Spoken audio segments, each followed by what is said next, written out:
Okay, this is April 5th, and this is part 3 of the Holley Sniper EFI install. And so, once again, it was hard for me to hold the camera and do what I did at the same time. Most of it was done up underneath the Jeep anyway, or half of it anyway.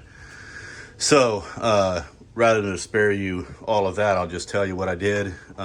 It's, nothing magical really. I just wired everything up and zip tied and kind of cleaned things up. So basically starting up here, which is actually where I ended. I started down below, but just starting up here since I'm here already. Put my fuel line on here. As you can see, I got it coming out. This is the inlet side, this is the outlet side, but I've got it capped off because I'm not using a return type of tank. So this is the way you deal with that. So I got that set up. That's my fuel line run there. And then there are several wires. One of them is a pink wire that goes inside the cab, and it connects to a clean switched part of the circuit, so that when you're when you're cranking as well as in the run position, you've got 12 volts to that, but not until then. The second wire I needed to wire up, so I got that running. That was running through the hole that I use for my choke, so don't have the choke anymore, I ain't gonna need it. So the next wire was the yellow wire, which goes to the negative side of the coil. Got that set in place.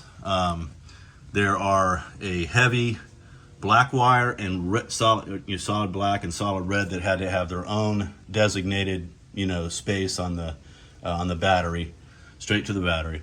Let's see what else. The blue wire, there's a blue wire that goes to the fuel pump that's long enough to run all the way back, and I've got it run up underneath the truck. And my relays that are part of the harness are actually just hanging out back here. They're zip tied in place. I didn't have to attach them to the firewall because it worked out that where they're landing here is a nice place for me to zip tie. So basically I got everything cleaned up. This is the main plug-in for the harness. Everything is zip tied there, so it's off of any kind of heat source that would cause any problems. There is a potential to run this EFI system with timing control. And I don't have a Hall effect distributor, and I'm not going to do it. But if I wanted to do it at any point, there is a separate wiring harness portion that's right here that I've got all taped off because I don't want it to get corroded. But I'm not going to do timing control in this. I'm running the standard distributor. If I did anything, I might change to an HEI distributor and maybe a high output coil or something, but I don't think I'm going to go to the expense of putting in a Hall effect distributor and all that kind of stuff because it's not really needed. I don't really want to go that far with this, at least not at this point. So what I've done here, just to get this out of harm's way, is I'm just kind of putting it over here. Nothing's going to happen to it here. It's going to stay off any kind of a heat source. It's not going to get in the way of anything else. I've got my temperature sensor run, my exhaust sensor, O2 sensor run, and they're just kind of zip tied to, again, out of the way of any kind of heat, any kind of mechanical motion. And they're back here, kind of zip tied and looped up the excess that wasn't needed. Got this harness plugged in there out of the way. So yeah, everything is, I think, tucked in as nicely as I can get it. It turned out pretty clean. I'm happy with the way that worked. So, and then the other thing is I've got the controller unit. Now I don't have to have this mounted in the Jeep, but I do want it in the Jeep because I want to be able to monitor things on it. I just think it's cool. If I've got it, might as well utilize it. But I don't want to put it up there and drill a hole and all that stuff. I don't really want that. So what I'm going to do, what I had to do to run it, first of all, is if you can see a little bit of daylight through that hole right there, I had to drill that hole to run the cable through there. I'm going to get a rubber grommet and put around that so it's sealed off. But I'm going to mount that thing right here on the transmission hump forward of the gear shifters, obviously somewhere in here. But I'm going to make a bracket out of some sheet metal, which I'm getting ready to do right now, and I will be able to show you that. And so this thing will be mounted in here and able to be viewed, and monitor what's going on. I can also program as needed as well, but it's a self-programming thing. You have a guide that they run you through, and it sets up the whole process for you. Gets air fuel and everything running the way it should. I'm really excited about it, because the Jeep ought to not have any kind of starting issues at all, no matter what the temperature is, just like any modern car. And it'll be the most efficient use of fuel that you could possibly get, because it's constantly being monitored. So anyway, I'm going to set this back here on the seat so I don't step on it accidentally. The pink wire comes through there. I believe it's that one right there I'm looking at, and just got it plugged in back here. You can't really see because I don't have a flashlight in here. Let me grab that real quick. What I believe to be the correct place to put it, based on my own testing, and it looks to be where the ignition and the associated lamps are. There's a fuse in there. You can see that. And what I did is I put a spade terminal on the end of that pink wire, stuck it in first, and then the fuse right behind it. So haven't tested it yet, but I don't have any reason to think it's not going to work. So that's that. Now I'm going to go up underneath the vehicle and show you what I did there. So what I did, grab my garage is a mess right now. I got all kinds of stuff in the floor here. Okay, so what I did, I'll be right back. Okay, I'm on the passenger side underneath the vehicle now. And what you're looking at right there is the fuel hose, as well as a ground wire that's run from the battery all the way to the back. You can't see the ground wire because I think it's sitting on top of the hose, but ran the fuel hose. Oh, and the blue wire as well, because that's the fuel pump hot wire. There we go. It's all running inside there, up along the frame rail. I've got my fuel filter there. That's a 10 micron. The fuel pump itself, it's in the tank, has its own filter, so I only needed one of them. The one is a 20 micron, or 20 or 30. This is a 10 micron, so it's going to filter even smaller elements. So I got that run safely against the frame rail. Also able to change that out when I need to. Again, using the fuel, what am I trying to say? Electronic fuel pump regulated clamps. I can't think of what I'm going to say here. Anyhow, so that runs up and along the, basically right past the shock tower, but up out of the way, all the way back. And I'll go up there in a second. The other thing I did is got the rubberized undercoating all sprayed in here, right above me as well. So this is all, I used 2 cans. I ended up using 2 full cans because I wanted to make sure I got it really good. So let me stop this and I'll get back to the very rear. Here we go. I'm here at the rear of the Jeep now. So for the moment, you can see, let me see if I can point here, that you can see the blue wire peeking through up there. The blue wire, the ground wire, the fuel hose, all stays in one nice little package, out of harm's way, along the frame rail, zip tied in place. This is fuel hose coming through here to get ready to go onto the top side of the gas tank when I put it in. These are old fuel lines.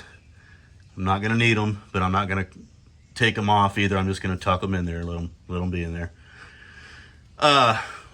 Again, blue wire, that goes to the fuel pump, and the ground wire goes to the is all the way from the battery. And then I have here the connections. So let me get up off the ground here and show you that. Okay, so 4 wires. Of course, this is ground. This one right here is ground all the way up to the negative side of the battery. The gray wire on the harness for the tank goes to the blue wire. You can see it there. It says fuel pump positive. So that's all in place. With heat shrink too to seal that off. And then the pink wire, the factory wire, is hooked into the purple wire, which is the fuel sending unit. And then the ground, the white with the white tracer there, goes to the chassis ground. So when I get ready to tuck the tank up in there, I'm going to run electrical tape around all of this and group it together to make it nice and tidy, zip tie it and so forth. But there's the connector, 4-pin connector. Here's my fuel hose waiting. And I'm ready to install the tank, but I'm waiting on my skid plate. So again, it's just gonna, plug into here. I'm gonna fuel hose will go there with a electric fuel pump rated clamps, not these kind. And I've got like I said, I've got my vent hose and my fuel hose. So everything has gone pretty good. I'm hopeful I don't have to tear into anything and that I've gotten something wrong. But so right now I'm going to go make the little bracket for the controller, and we'll get you in on that. Here we go. All right, so this is some leftover sheet metal that I had when I was doing the repairs on the Jeep body and floor and so forth. So what I need to have here is a 4-inch piece, 4 inches wide by 3 inches tall to fit the controller thing on, but I want to make it a little bit longer than that so I can make a bend in it and have it tilt back and so forth. So I think what I'm going to do is maybe a 4x4. So here we go.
I decided to attach it a different way using Velcro. I had some heavy duty Velcro from a previous project. And so what I've done is, and because I didn't know exactly where I wanted to put it on the floor, where it's going to be best to read it. It seems like a good place right there. But and secondly, it was kind of hard to get my drill in there to drill a couple of holes, and I don't really want to put a couple more holes in the floor anyhow. So the heavy duty Velcro will definitely hold that in place. And and I also have the option to move it around. So now it's just, I got to zip tie the extra wire up and get it, tidied up. That's it. So that's going to do it for today. I do have some good news. My skid plate came earlier than expected, and while I could work longer and get it actually installed, I'm going to stop here for today and save that fun for probably not tomorrow. I got to do something tomorrow, but Friday. And that'll give me plenty of time to get that tucked up in there and everything set up, put some gas in it, start it up, and get this thing rolling. So, all right. Well, I'll leave on the EFI unit itself, I guess, this time. There she is. So we'll see you guys next time. Later.